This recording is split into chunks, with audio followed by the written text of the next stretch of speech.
Well, today we're jumping back into the Gospel of Luke. We're in chapter 7, and we're taking a look. Jesus is still in the middle of his Galilean ministry. In fact, he'll be back in Capernaum, where much of this ministry has been taking place. And really, three stories we're looking at today. We're looking at two miracles and then a question from John the Baptist. Really interesting section. So if you've got the passage in front of you, let's go ahead and jump into it and take a look. So beginning in verse 1. After he, this is Jesus, had finished speaking in the hearing of the people, he entered into Capernaum. A certain centurion's servant, who was dear to him, was sick and at the point of death. We're going to be interested to explore the cultural background of this centurion. When he heard about Jesus, he sent to him elders of the Jews, asking him to come and save his servant. When they came to Jesus, they begged him earnestly, saying, "He is worthy for you to do this for him." They're talking here about this centurion, which is surprising. The Jewish elders are calling this centurion worthy. "For he loves our nation, and he built our synagogue for us," apparently here in Capernaum. Jesus went with them. When he was now not far from the house, the centurion sent friends to him, saying to him, "Lord, don't trouble yourself, for I am not worthy for you to come under my roof. Therefore, I didn't even think myself worthy to come to you, but say the word, and my servant will be healed. For I also am a man placed under authority, having under myself soldiers. I tell this one, go, and he goes, and to another, come, and he comes, and to my servant, do this, and he does it." When Jesus heard these things, he marveled at him, and turned and said to the multitude who followed him, "I tell you, I have not found such great faith, no, not in Israel." I mean, this is remarkable. He commends the centurion. This is kind of unlike anything we've seen so far in Luke's gospel. "Those who were sent returned to the house, found the servant who had been sick was well." So he receives this healing. And then Luke immediately goes into this very short but second story. Soon afterwards, he connects it. So these two are related time-wise. He went to the city of Nain. Many of his disciples, along with a great multitude, went with him. We have this large crowd setting again, this great multitude. Now, when he came near to the gate of the city, behold, one who was dead was carried out, the only born son of his mother, and she was a widow. This woman is a widow, and now her only son has died. Many people of the city, so we have a second crowd, the crowd of the multitude who comes, but now many, or this crowd of people of the city were with her. When the Lord saw her, so he sees her, and had compassion on her, and said to her, "Don't cry," he came near and touched the coffin, and the bearers stood still. He said, "Young man, I tell you, arise." He who was dead sat up and began to speak. Then he gave him to his mother. Really short passage, but an interesting one to explore. And then we get into our third story. Fear took hold of all. They glorified God, saying, "A great prophet has arisen among us, and God has visited his people." This report went out concerning him in the whole of Judea and in all of the surrounding region. The disciples of John, so this is John the Baptist we've talked about before in past episodes, told him about all these things. John, calling to himself two of his disciples, sent them to Jesus, saying, "Are you the one who is coming, or should we look for another?" So John has this question now he sends through messengers, kind of like the centurion with messengers. But John's question is, are you the one who we thought was coming, or should we look for another? Almost a moment of doubt here for John.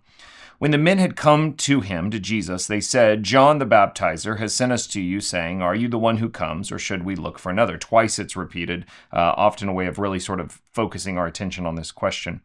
"In that hour he cured," this is Jesus, "many of diseases and plagues and evil spirits, and to many who were blind he gave sight.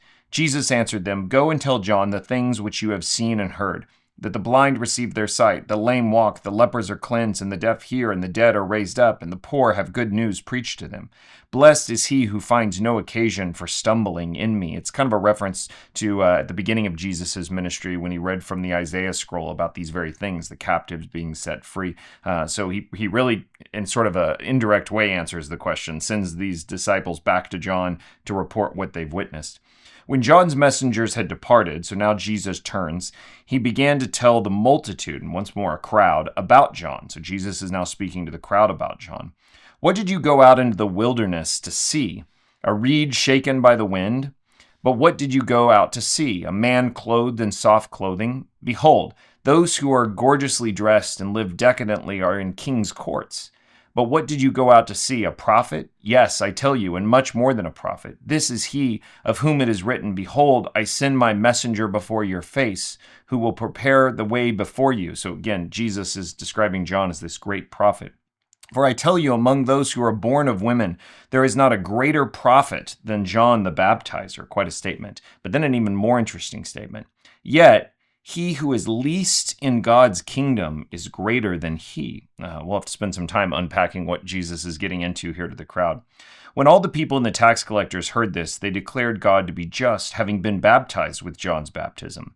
But the Pharisees and the lawyers rejected the counsel of God, not being baptized by him themselves. To what then should I compare the people of this generation?" Jesus is continuing here. For what are they like? They are like children who sit in the marketplace and call to one another, saying, 'We piped to you, and you did not dance. We mourned, and you did not weep.' For John the Baptizer came neither eating bread nor drinking wine, and you say he has a demon. The Son of Man has come eating and drinking, and you say, 'Behold, a glutton and a drunkard, a friend of tax collectors and sinners.' Wisdom is justified by all her children." Really interesting passage here, and a lot for us to begin exploring. If you've been reading and taking notes along, you know many things are beginning to connect in the gospel here. Jesus is referring back to John. He's referring back to previous conversations with the tax collectors and the Pharisees. He's continuing to speak to the crowd. There's a lot to explore here, both culturally, historically, but also just in the great writing, the way Luke has constructed and placed these stories together. There's a lot I'm really excited to show you about. But let's take a few quick notes just so we can be prepared. So we obviously want to talk about this centurion, and particularly why this centurion is commended for his faith. I mean, this is the thing that's so surprising about what Jesus says, that he has greater faith than any he's seen in all of Israel. We'll want to explore that. We'll also want to explore this widow and why in particular we get this story connected in between. Because in many ways, as we're going to see in the lecture, the centurion is connected to this character of John. There's some things happening here that are sort of contrasting these two characters, which is somewhat surprising. But we get the widow story in between, so we need to understand why John, how he's using that. And so for John, we'll want to understand some of the background to what's taking place historically. Some of that has come up earlier in Luke, and so we'll dig into that a little bit. But then really the thing we want to pay attention to is John's question. What is he really asking? And what is Jesus's response? And that response is going to be both to John, but also the crowd, to those in the crowd who accept Jesus, and to those Pharisees and tax collectors who reject him. So a lot of really interesting things for us to explore in this passage. I'm really excited to dig into this passage of Scripture because, again, Luke is such a great writer, and the logic of what Jesus is saying is just really fascinating, and it's connected to a bunch of history, stuff that's come previously in the gospel. It'll be a really interesting study, and I hope you can join me in the next video. So reread the passage, take your own notes, ask your own questions, make sure you're familiar with the text, and then we'll get to exploring it in the next video.